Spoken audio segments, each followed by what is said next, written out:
قوم کی نااتفاقی، لڑائی جھگڑے، حسد اور باہمی کشمکش عام ہے۔ لوگوں کی بڑھتی ہوئی ضروریات اور مصروفیات کی وجہ سے لوگ اتحاد، اخوت، محبت اور امن جیسے جذبات بھول چکے ہیں۔ لہذا لوگوں میں بامقصد تعمیری سوچ پیدا کرنے اور ان کی زندگی بامقصد گزارنے کی ضرورت کو مد نظر رکھتے ہوئے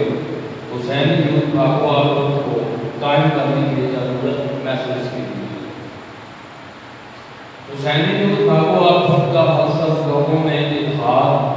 یکجہتی، اخوت، محبت، صفائی، بامقصد زندگی گزارنے کا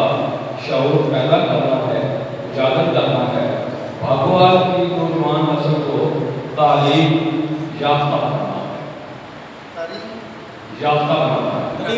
تعلیم یافتہ